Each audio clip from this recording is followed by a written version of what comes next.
The test is in 4 sections. Write all your answers in the listening question booklet. At the end of the test, you will be given 10 minutes to transfer your answers to an answer sheet. Now turn to section 1 of your question booklet.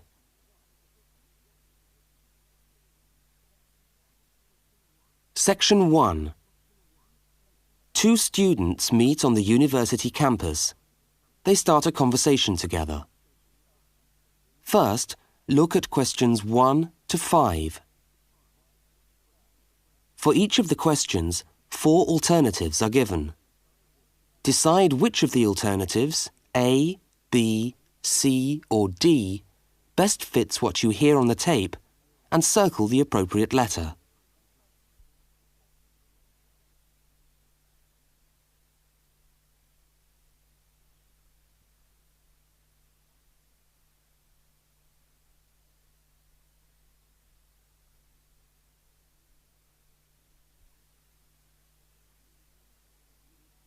You will see that there is an example which has been done for you. On this occasion only, the conversation relating to the example will be played first.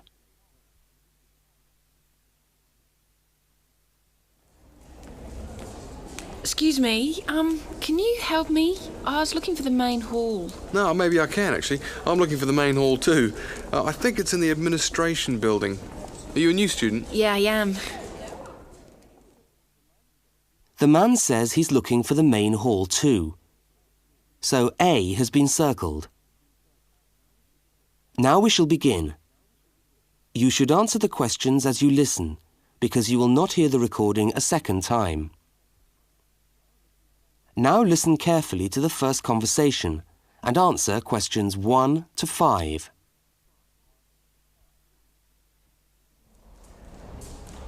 Excuse me, can you help me? I was looking for the main hall. No, maybe I can actually. I'm looking for the main hall too. I think it's in the administration building. Are you a new student? Yeah, I am. Yeah, I thought you looked as lost as me. I'm trying to find the admin building too so that I can register for my course. I don't seem to be having much luck. Well, look, according to this map of the campus here, you go straight up the steps, turn left, and the building's on the right. Okay, let's see if we can find it. Ah, this looks right. Yeah, it must be. Look, there are hundreds of other people here. There must be at least 50 people in the queue. We'll be here till gone 2 o'clock at this rate. Yeah, and I'm starving. So am I. Actually, I was on my way to the canteen to get something for lunch. Why don't I go to the canteen and buy something, and you stay here and wait? Good idea. What would you like? Pizza, sandwich, hot dog, fried rice? They do everything. Oh, something easy. Takeaway fried rice sounds good. Okay, fried rice. No, on second thoughts, I'll have a cheese and tomato sandwich. Right, 1 cheese and tomato. Anything to drink? Yeah, give me a coffee, would you? Hot coffee's a bit hard to carry. What about a Coke or an orange juice? Get me an orange juice then. Look, here's $5. Oh, yeah, take $2 back. Shouldn't cost me more than $3. Well, get the 5, we'll sort it out later. Oh, and could you get me an apple as well? Okay, back in a minute.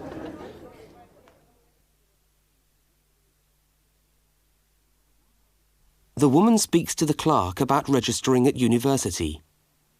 Look at questions 6 to 10.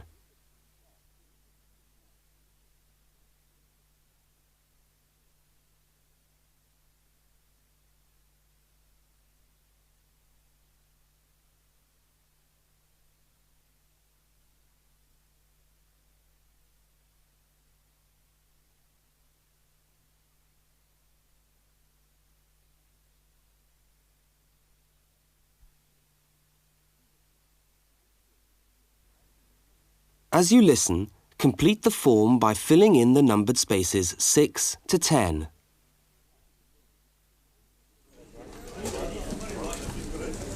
Oh, hello. I'm here to register for the first year law course.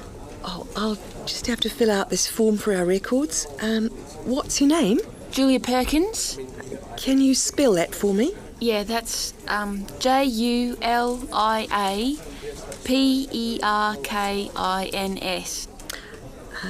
Address? Flat 5, 15 Waratah Road. That's Waratah, Brisbane. Brisbane.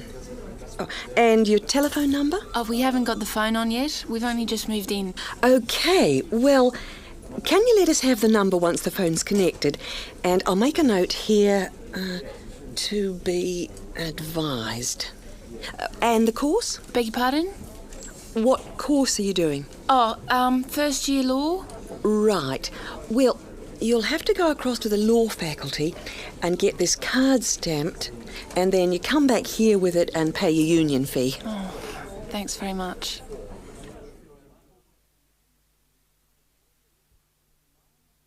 The man and the woman meet up again.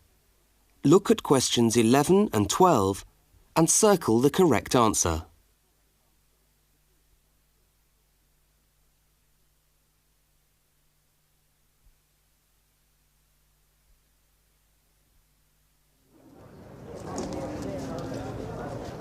Oh, there you are. Oh, I thought you were never going to come back. Sorry, the canteen was absolutely packed and I had to wait for ages. And then when I got to the front of the queue, they had hardly any food left. So I had to get you a slice of pizza. Sorry. Oh, that's okay. I could eat anything. I'm so hungry. Oh, and there's your bottle of orange juice and your apple. At least I managed that. Great. Thanks a lot. Oh, and here's your $2 back. Don't worry about it. Buy me a cup of coffee later. Oh, all right then.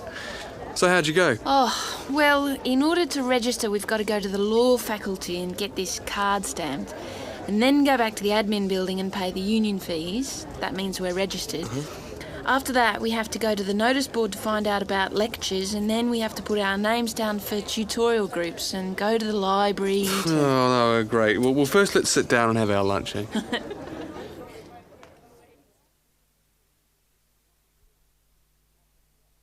That is the end of section 1. You now have half a minute to check your answers.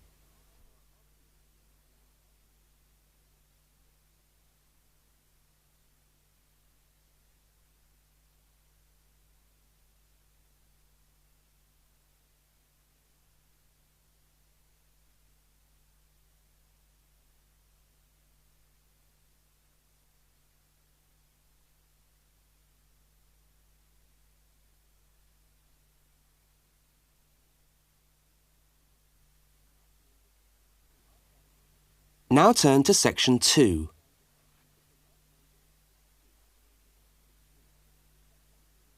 Section 2. You are going to hear a talk about banks in the UK. First, you have some time to look at questions 13 to 17.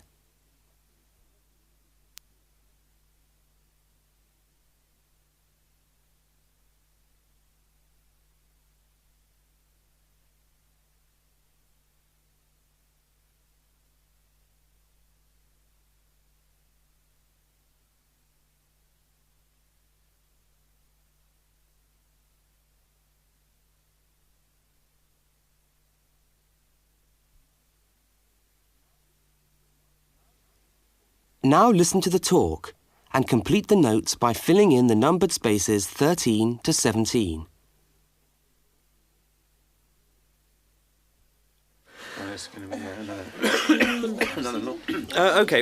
Right. Thanks for turning up today. Thanks for turning up today to this short talk I'm going to give on student banking. Many of you are unfamiliar with the way banks work in this country, and today's talk should just give you a few starting points. I will, of course, answer any questions at the end. Right. Well, as you probably know, you'll need to open a bank account while you're here. It's the safest place to keep your money, and it's best to open an account with one of the major banks. You should each have a handout with the names and addresses. Yeah? Right. There's Barclays in Realty Square, National Westminster in Preston Park, Lloyd's in City Plaza, and Midland in Hope Street. OK, all these banks offer special student accounts. However, it's important to note that as an international student, you'll not necessarily be eligible for all the facilities offered to resident students. Now, as an international student, you will need to provide evidence that you can fund yourself for however long your course lasts. Banks have different policies, and the services that they'll offer you will depend on your individual circumstances and on the discretion of the bank manager involved. So it's a matter of going there and finding out about your own particular situation. Right. When you do go to open a bank account, you should take some documentation with you. I've already mentioned that you must be able to support yourself.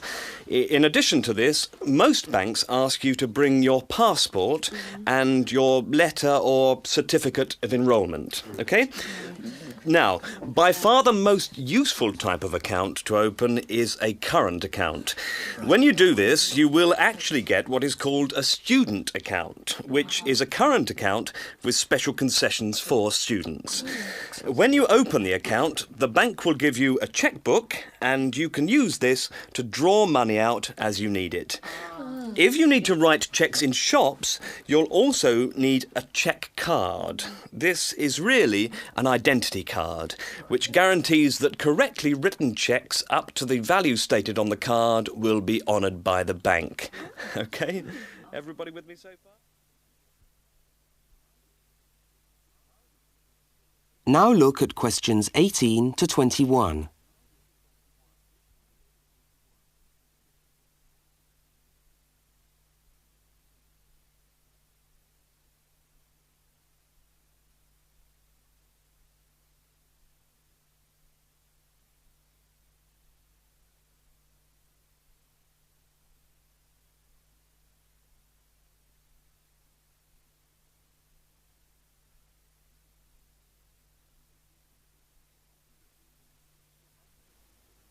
As you listen to the rest of the talk, complete the rest of the notes in the spaces numbered 18 to 21. Right, if you want to draw out cash for yourself, you can make the cheque payable in your own name or to cash. You can also withdraw cash from a cash point machine with a cash card. Now, these are extremely useful as they enable you to withdraw cash from your account during the day or at night. There is also another card called Switch or Delta, and you can use this to pay for things in shops. It takes the money right out of your account, so you don't need your chequebook. Now, you may want to take more money out of the bank than you have in it. This is called having an overdraft. Be very careful with this. You should not do this without permission from your bank. Overdrafts usually incur charges, though some banks offer interest-free overdrafts to some students. But find out before you get one, right? Well, that just leaves opening times. When can you go? Banks used to be open from 9:30 a.m. until 3:30 p.m. from Monday to Friday. But many main branches are now open until 4:30 or 5 p.m. on weekdays, and some of the bigger branches in London and other major cities are now open for a limited time on Saturdays. OK, any questions? That is the end of section 2. You now have half a minute to check your answers.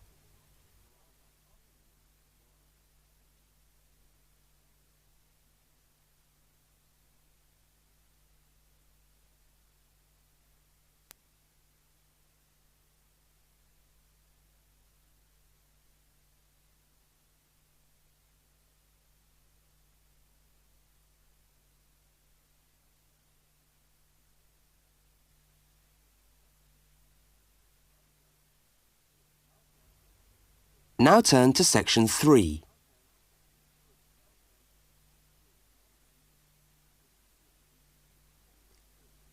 Section 3. Two students, Dawn and Ilmar, are discussing a project that they are working on together. First, you have some time to look at questions 22 to 25.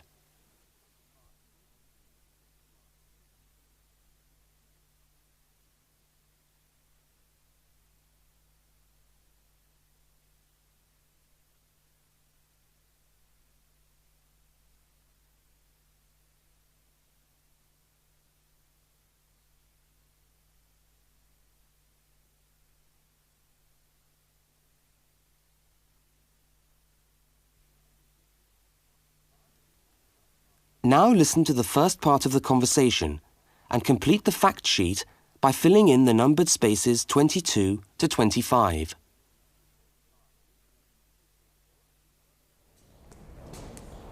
Hi, Dawn. Oh, hi, Ilmar. I'm glad I've bumped into you. I've just found a great idea for the presentation we've got to do for Dr. Banks next month. What, the one on everyday objects? Yes, look at this article. It's really interesting. The aluminium Coke can? You know, Coca-Cola cans, soft drink cans. Look, let's sit down here. Have you got a minute? Sure. I'll just get my bag.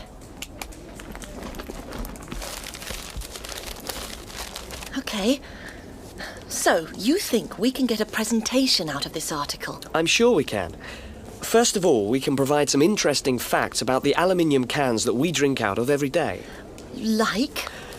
Well, here it says that in the US they produce 300 million aluminium drink cans each day. Wow! 300 million? Exactly. That's an enormous number.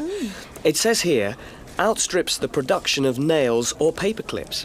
And they say that the manufacturers of these cans exercise as much attention and precision in producing them as aircraft manufacturers do when they make the wing of an aircraft. Really?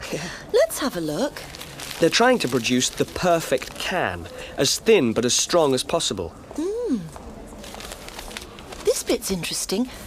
Today's can weighs about 0.48 ounces. Thinner than 2 pieces of paper. From this magazine, say.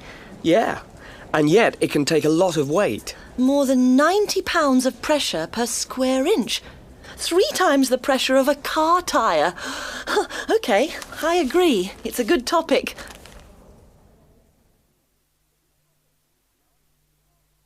Now look at the diagram of the aluminium can and at questions 26 to 31.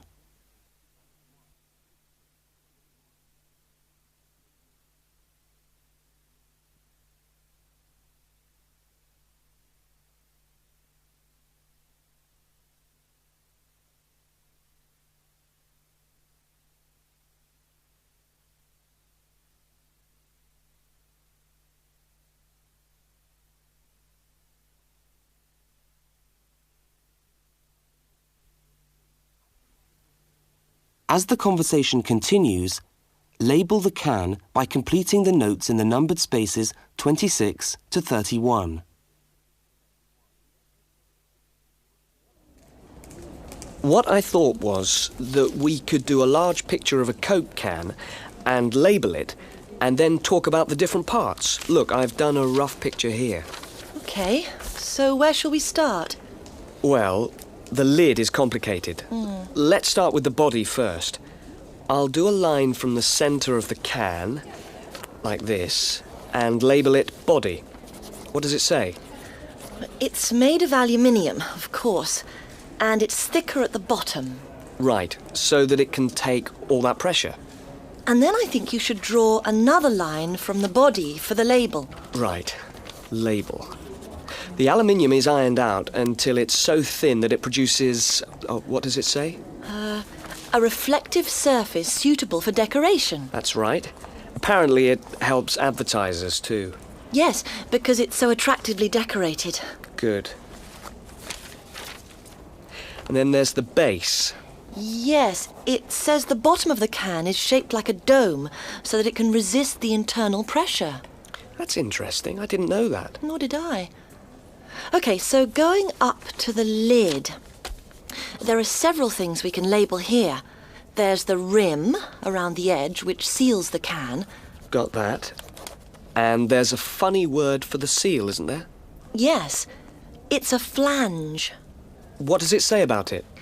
Well, the can's filled with Coke or whatever, and after that the top of the can is trimmed and then bent over to secure the lid. That's right. It looks like a seam. We could blow up this. F-L-A-N-E-E. Yes, that would be clearer. I think we should label the lid itself and say that it constitutes 25% of the total weight. 25%? So it's stronger than the body of the can? So to save money, manufacturers make it smaller than the rest of the can. Didn't know that either. So, how do we open a can of Coke? First of all, there's the tab, which we pull up to open the can, and that's held in place by a rivet. I think that's too small for us to include. I agree, but we can talk about it in the presentation. We can show the opening, though. That's the bit of the can that drops down into the drink when we pull the tab. Yeah, hopefully. Sometimes the tab just breaks off. I know. Anyway, the opening is scored so that it pushes in easily but doesn't detach itself. Okay. We can show that by drawing a shadow of it inside the can. Like this. I'll label it Scored Opening. Great. Well, I think we've got the basis of a really interesting presentation. Let's go and photocopy the article. Fine. I'll take it home and study it some more.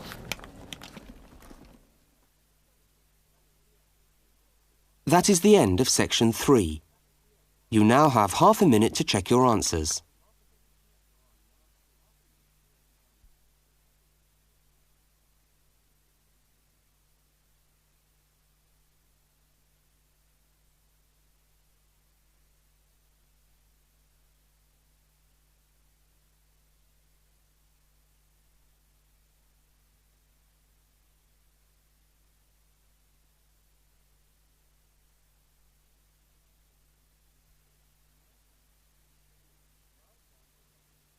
Now turn to section 4.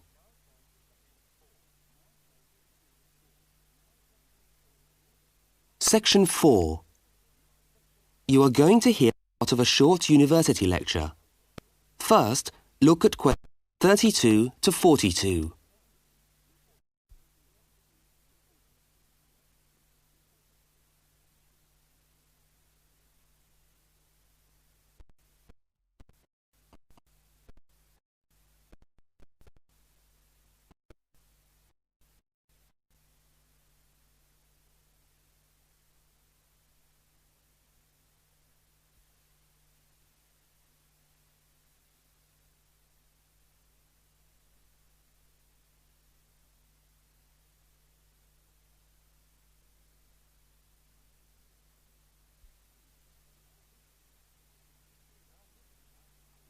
Now listen and complete the lecture notes in the spaces numbered 32 to 42.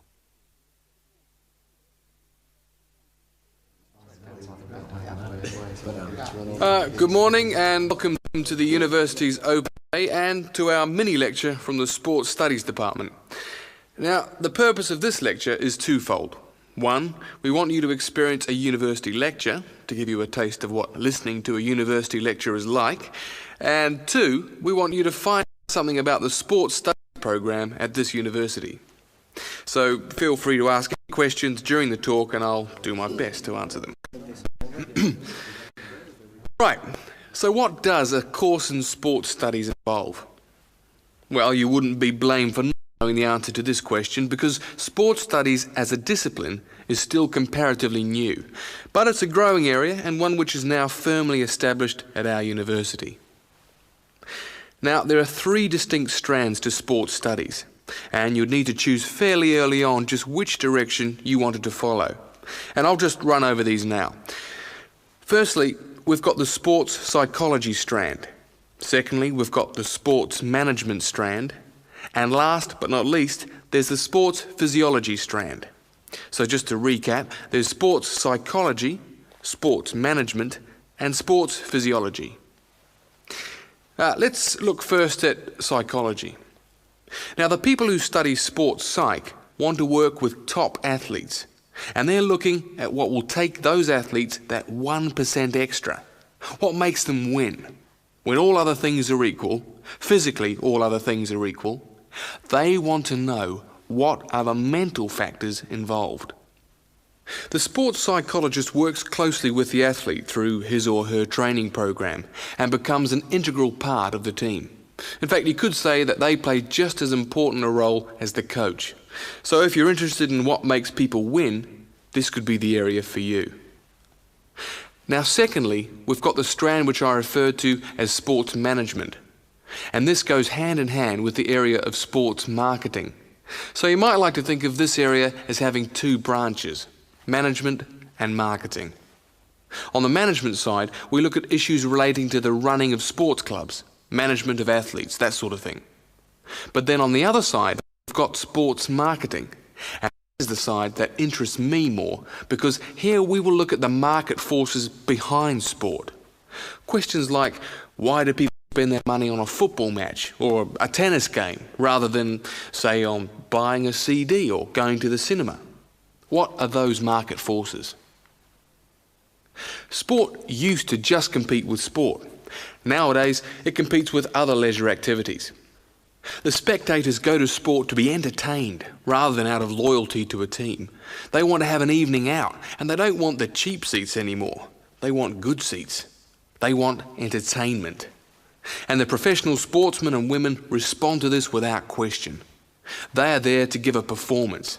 They provide the entertainment. So in the marketing course, we address all these commercial issues, and we look at how this hooks back into the management of sport. Now, the third branch of sports studies sometimes comes under another name and is also known as exercise science. And in here, we find that there are two distinct types of exercise science. The first is working very much at the macro level, what I call huffing and puffing people. So this looks at fitness testing, body measurement, all that sort of thing. But the more interesting side of sports physiology, at least in my view, is the side that looks at the micro level, looking at cellular change. They're doing cellular research, looking at changes in body cells when the body is under stress. So that just about brings us to the end of our mini lecture for today. I hope you found it interesting, and I look forward to seeing you all on our course next year.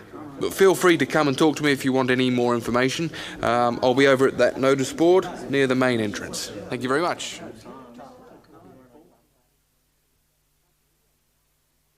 That is the end of section 4.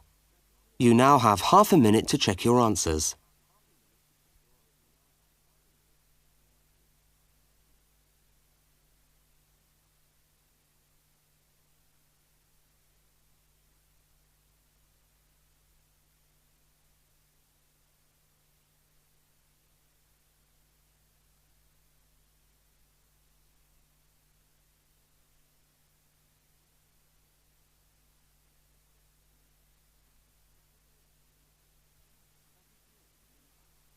That is the end of the listening test. You now have 10 minutes to transfer your answers to the listening answer sheet.